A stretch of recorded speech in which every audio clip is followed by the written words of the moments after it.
An American teacher held in Russia since 2021 is waking up in the U.S. today.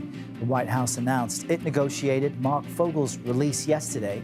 Fogel was brought to the White House, where he met with President Trump, as you see here. The president told reporters these talks could lead to another release and potentially the end of the war in Ukraine. CBS News senior White House and political correspondent Ed O'Keefe joins us from our D.C. bureau with more on this. Ed, great to see you. What do we know about Mr. Fogel's time in captivity and how this release was secured?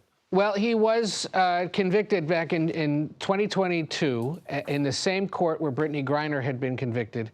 And while she was released later that year, he was not. There's been this, of course, release of other Americans in more recent months, Evan Gershkovich and others who were released last summer by the Biden administration.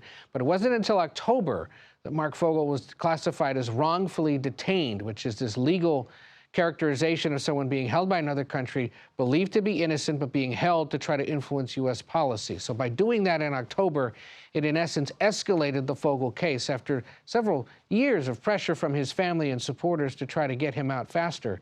And then, of course, we saw just yesterday the surprise announcement that Steve Witkoff, who we thought was just the president's special envoy for Middle East affairs, flew all the way to Moscow and brought back Fogel yesterday, arriving at the White House in that dramatic scene there last night.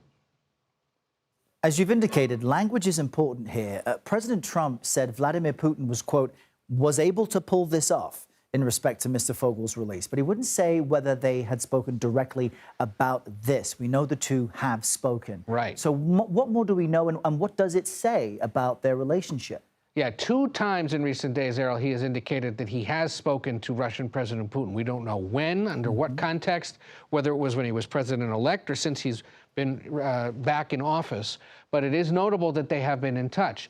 We also have seen reports that Witkoff, when he was in Russia yesterday, may have met with Putin directly for several hours. And if that's the case, they could have been discussing a range of issues: the war in Ukraine, the release of other Americans, and other matters around the world. We also know, and this is important, Trump spent several years when he was out of office criticizing the fact that the United States was, in essence, swapping Americans for prisoners either held here or in other countries.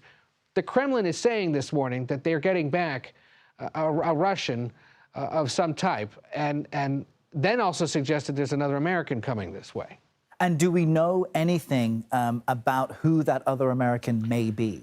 We don't yet. There are a list of about 9 Americans that we know of that are being held in Russia. The president indicated it's a name you're going to know. Well, there aren't many names widely known.